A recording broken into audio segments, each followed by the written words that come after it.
Oh My God, karya Tuti Nonka, narator Hanifah Abu Marzuki.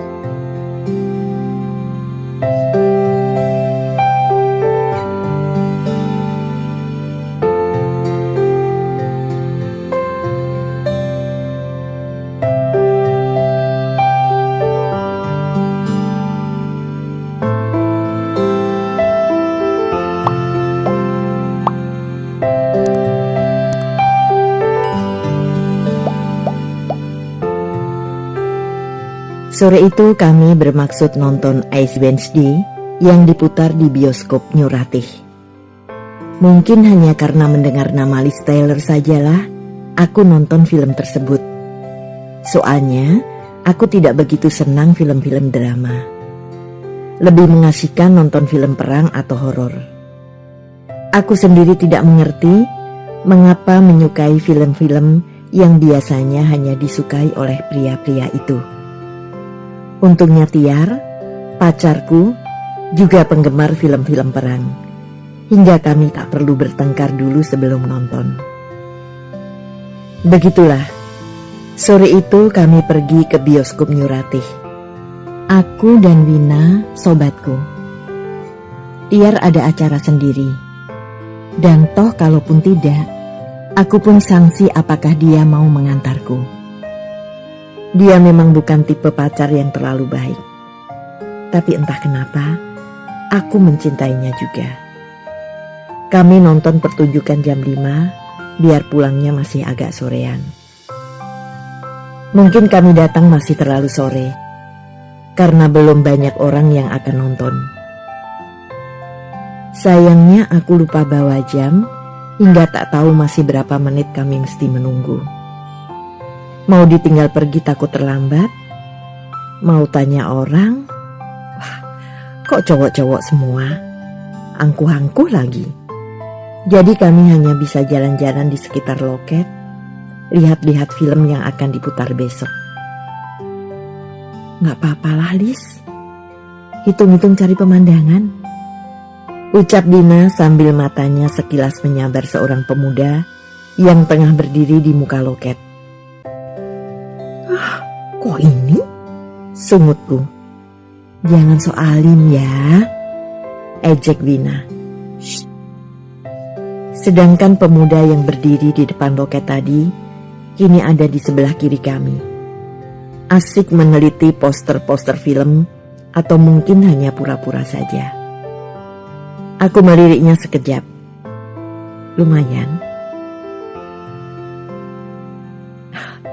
Tiar sayang, maafkan aku bila telah melirik pria lain. Tapi demi Tuhan, kau harus percaya bahwa ia tak lebih tampan darimu. Kugapi tangan Mina dan kami melangkah ke bagian lain. Oh ya, rambutnya keribu.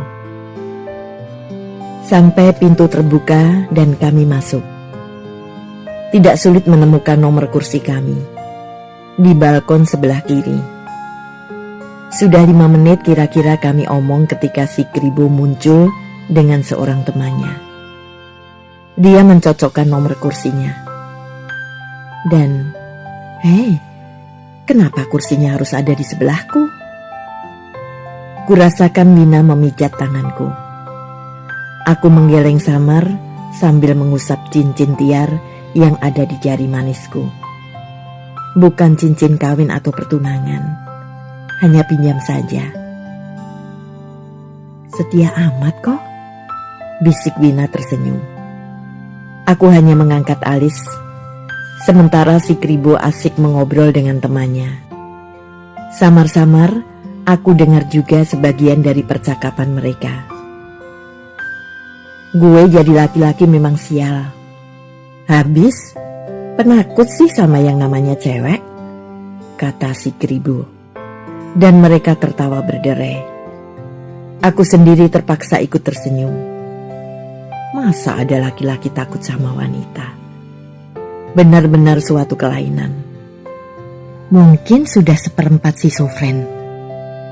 Proyektor film sudah mulai bekerja dan semua orang diam memperhatikan layar.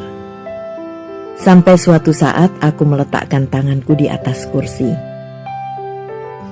Tiba-tiba tangan seseorang bergerak dan dengan kalemnya mendarat di atas tanganku. Aku terkejut dan cepat-cepat menarik tanganku. Kulirik si Kribo yang dengan tenangnya memperhatikan layar. Aku diam saja. Kupikir ini suatu ketidaksengajaan. Tapi aku terpaksa garuk-garuk kepala ketika tangannya sekali lagi landing di atas tanganku, bahkan sempat meremas jariku. Apa-apaan ini? Kurang ajar betul. Aku mulai panas. Tapi ku coba menyabarkan diriku dengan mengatakan ini lagi-lagi suatu ketidaksengajaan. Ketidaksengajaan yang gila. Sampai ketiga kalinya. Kali ini aku benar-benar marah. Ku tarik tanganku dengan cepat. Lalu ku tatap si Kribo tajam-tajam. Ia menoleh dan samar-samar kulihat senyumnya. Aku membuang muka. Kurang ajar. Aku memaki-maki dalam hati. Ini sudah benar-benar gila. Katanya takut pada cewek. Inikah yang dikatakannya takut itu? Mulai detik itu, aku selalu mengingat-ingat untuk tidak meletakkan lagi tanganku di atas tangan kursi. Celakanya, sesudah itu aku tak bisa lagi menikmati kecantikan Liz Taylor. Si Kribo itu benar-benar mengganggu. Lampu menyala dan penonton pun bangkit dari kursinya. Sempat aku menatap si Kribo sekali lagi. Dia tersenyum dan mengangguk sopan. Aku membuang muka dan membiarkan senyumnya mengambang di udara. Aku masih dongkol sekali. Celaka. Hujan turun pas ketika kami akan pulang. Gimana, Liz? Hujan nih? Kata Wina. Kutatap titik-titik air hujan yang turun dengan deras. Alangkah kejamnya hujan. Mau hujan, tadi naik becak saja, gumamku. Tahu mau hujan, tadi nggak usah nonton saja, kata Wina geli. Aku diam. Aduh Liz, aku lapar nih, kata Wina sambil melipat tangannya. Jangan lapor padaku.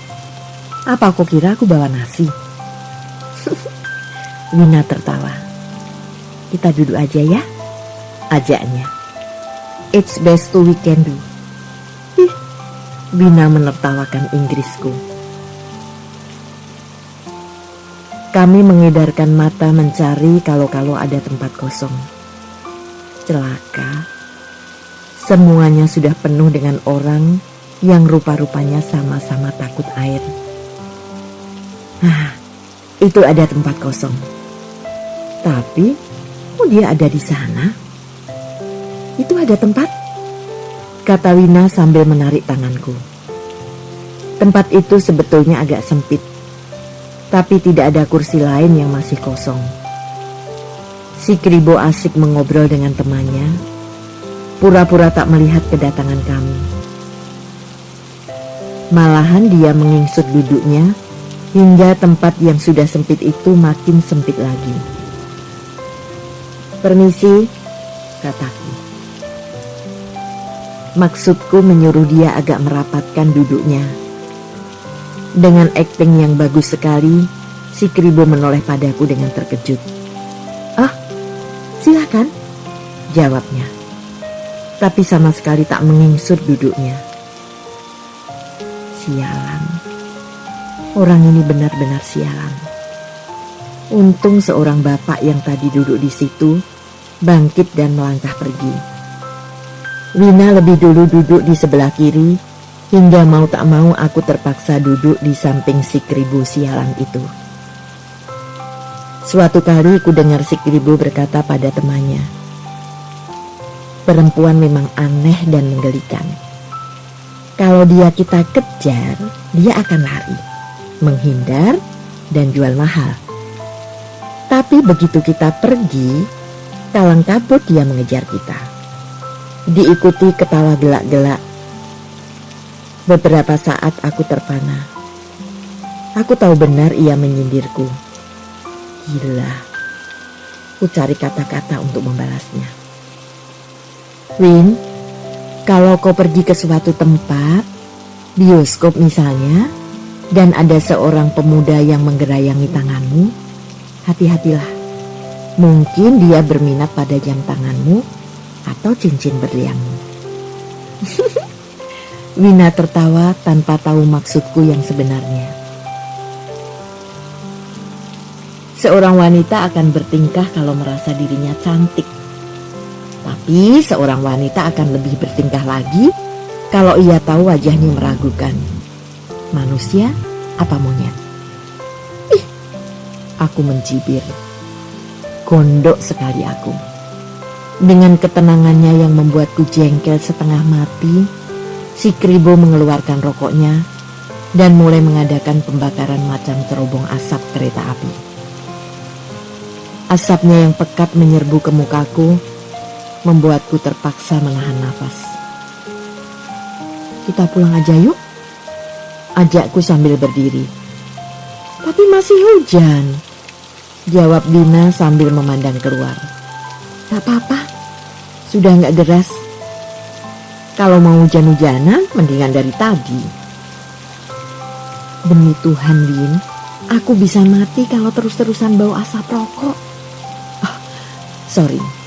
Baiklah, kita pulang sekarang.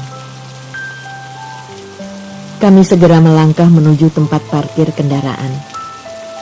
Nina sengaja meletakkan kendaraannya di luar dengan harapan pulangnya bisa duluan, tanpa memperhitungkan hari hujan. Alhasil, Honda 70 itu basah kuyup, hanya sadelnya saja yang kering karena ditutup plastik. Nina segera menghidupkan mesin. Rupanya kemalangan belum juga pergi dari kami. Mesin itu ngambek, tidak mau hidup. Celaka, Lis. Pasti macet nih, keluh Wina. Dicoba aja, moga-moga tidak, sahutku. Padahal aku sendiri mempunyai pikiran yang sama dengan dia. Kekhawatiran kami memang tepat, karena mesin kendaraannya benar-benar tidak mau hidup. Sementara baju-baju sudah mulai basah. Oh my God, bagaimana ini? Aku sudah membayangkan mendorong kendaraan itu sampai ke bengkel entah di mana. Halo, bisa saya tolong? Aku menoleh. Si Kribo tersenyum simpatik. Oh, terima kasih, sahutku sedikit gugup. Agak lama juga ia mengutik-utik mesin sialan itu. Kami menarik nafas lega ketika akhirnya berhasil juga. Sekali lagi kami ucapkan terima kasih sebelum terbang pulang ke rumah. Kedongkolanku yang tadinya setinggi Candi Prambanan itu kini banyak berkurang juga dengan pertolongannya. Hei, ia dapat juga berbuat baik. Siang itu aku bertengkar dengan Tiar. Soalnya sepele saja. Aku ingin ke Siswa Muda untuk mencari buku tulis. Tapi Tiar tak mau mengantarku. Padahal dia hanya ngobrol-ngobrol dengan Tina, anak kelas 6 SD yang sudah pintar ngelirik itu. Bagaimana aku tidak mendongkol? Aku selalu memperhatikan kepentinganmu. Tapi kok tidak pernah. Oh ya? Sahut Tiar seenaknya. Kok egois? Kau tahu itu bukan? Tapi kenapa kau mau padaku? Dulu aku masih bersabar. Tapi sekarang tidak bisa lagi. Lalu? Tidak ada apa-apa lagi antara kita. Oh, begitu. Memangnya dulu ada apa? Baiklah, kita tidak ada urusan lagi kan? Tiar berbalik dan pergi. Tunggu! Teriakku. Apa lagi? Tantangnya.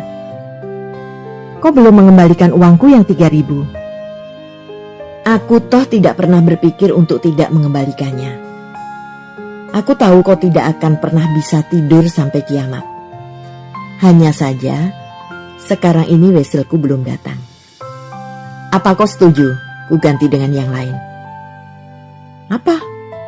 Cium misalnya? 2 kali cium. Jadi sekali cium harganya gila. Umpatku marah sekali. Apa kau kira aku? Tidak. Sahut Tiar kalem. Senang sekali tampaknya dia melihatku marah.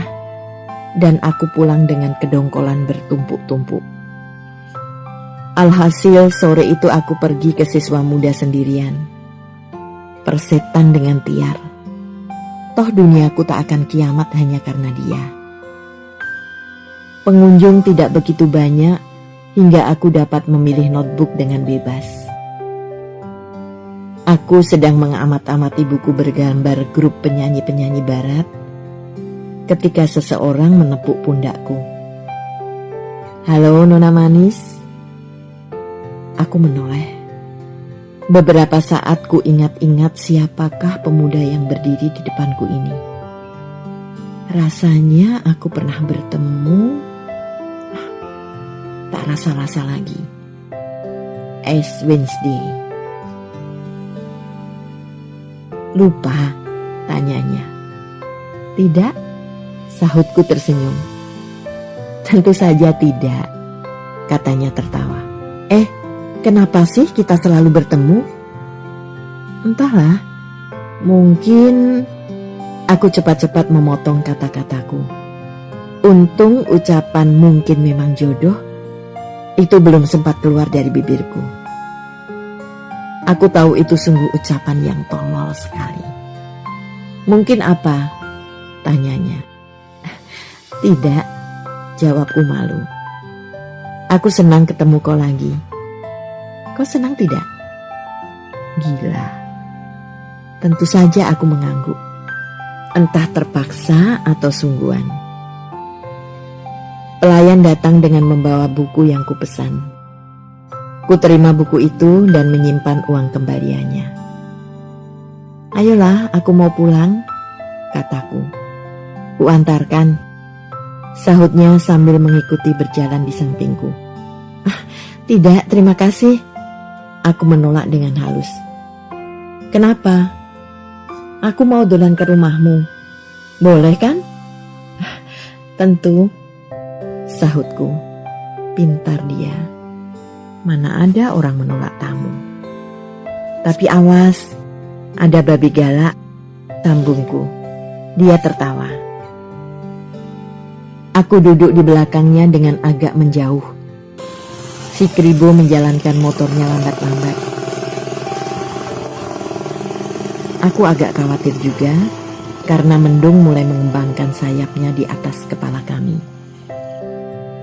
Ngomong-ngomong, siapa namamu? Tanyanya. Aku kaget. Ya, ternyata kami belum pernah berkenalan. Kenapa aku sampai bisa dibawa orang yang belum kukenal? Kenapa aku tidak menolaknya tadi? Bukankah aku bisa memberi alasan untuk menolaknya? Mau ke rumah tante misalnya. Oh my God. Desahku hampir menangis. Siapa? Yang keras dong. Aku tersentak. Lisa, sahutku agak tergagap. Nama yang manis? Ia memuji.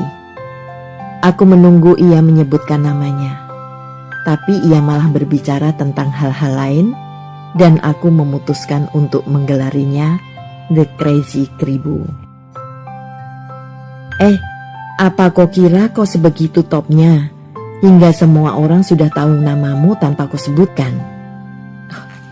Maaf, dia tertawa. Tapi seharusnya kau sudah tahu. Aku menjuarai lomba catur dan bridge untuk seluruh DIY. Dan puisi-puisiku, aku tidak tahu menau tentang catur dan tidak suka baca puisi-puisi. Baiklah. Namaku Denny. Jelas? Oh, Denny, gumamku. Tidak istimewa. Tentu saja lebih istimewa namamu. Itu penggalan dari Mona Lisanya Leonardo kan? Hanya sayang kecantikan dan ketenaranmu tak lebih dari 1/1000-nya. Kami tertawa. Aku sengaja lewat di depan rumah Tiar. Kuharap ia melihatku. Aku ingin melihatnya marah dan cemburu. Betapa senangnya melihat Tiar mencak-mencak melihatku boncengan dengan Denny. Aku tak menyadari kalau aku mengharapkannya cemburu. Itu berarti aku masih mengharapkan Tiar sayang padaku. Mungkin memang begitu. Dan aku bersorak dalam hati ketika kulihat dia ada di depan rumah. Tiar pasti melihatku. Aku pura-pura tak melihatnya dan asik omong-omong dengan Denny. Kenapa lewat sini? Tanyaku ketika kami membelok ke jalan Dr. Sutomo. Kita ke Rama Billiard Center, main bola sodok. Tidak, aku menolak. Iya, aku bilang tidak. Aku bilang iya. Aduh, keras kepala benar si keribu ini. Aku tidak bisa main bola sodok, kataku. Nonton saja, hitung-hitung sekalian nemenin aku. Enaknya. Nanti aku ajari. Gak mau. Aku bersikeras. Habis, maumu apa? Pulang. Pulanglah sendiri. Sahutnya kalem. Hentikan di dekat rumah makan itu, perintahku. Oh, tidak bisa Nona Manis. Motor ini akan meledak kalau kuhentikan. Benar-benar the crazy keribu. Sungguh gila kalau aku berani melompat dalam kecepatan 50 seperti ini. Kau menculikku? Kataku putus asa. Bapakmu bukan agen CIA kan? Katanya tertawa.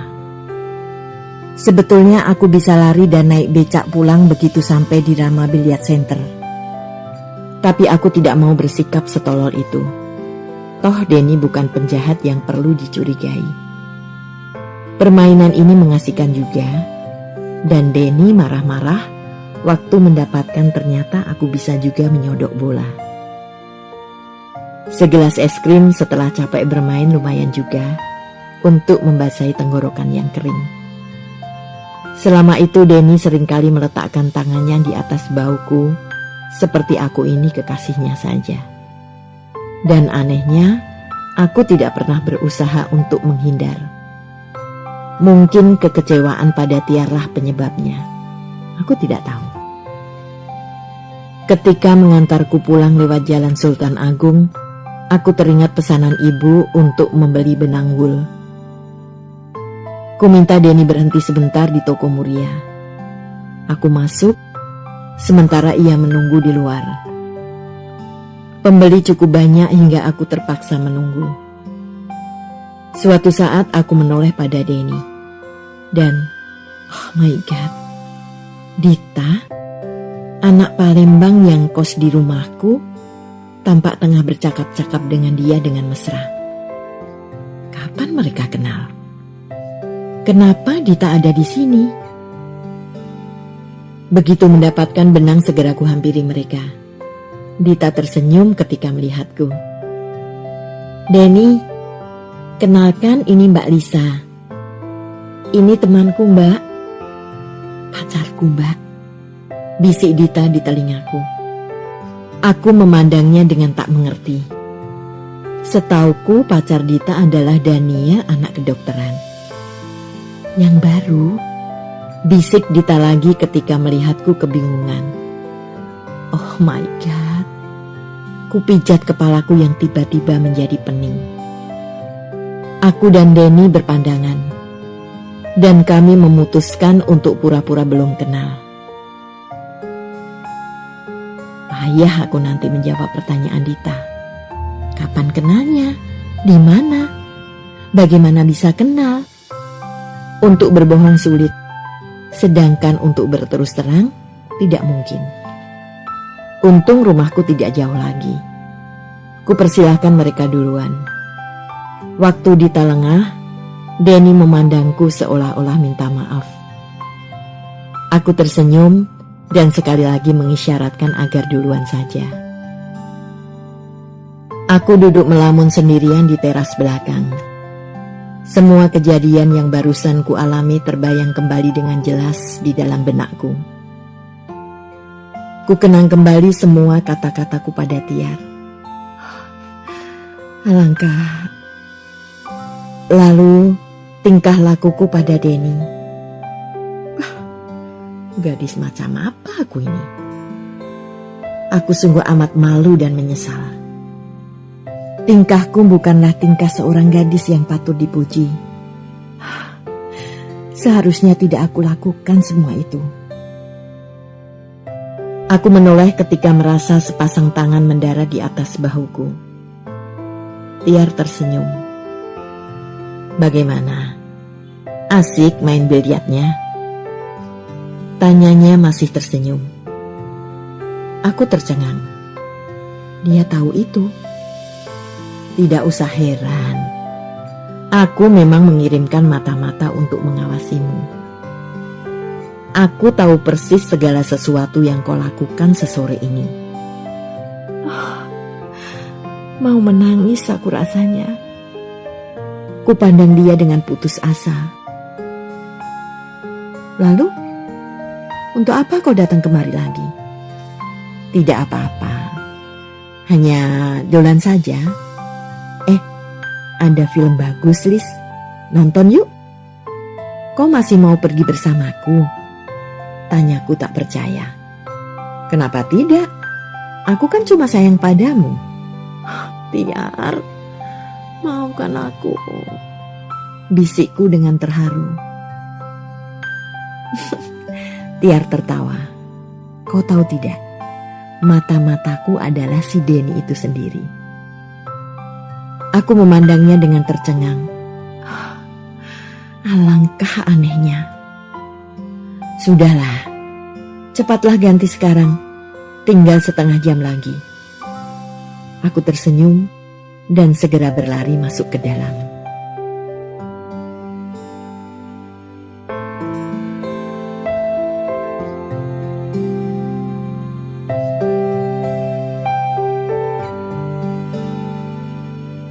Terima kasih telah menikmati cerita ini. Tuliskan saran atau komentar di bawah untuk memperbaiki channel ini. Jangan lupa tekan tombol subscribe, like, and share.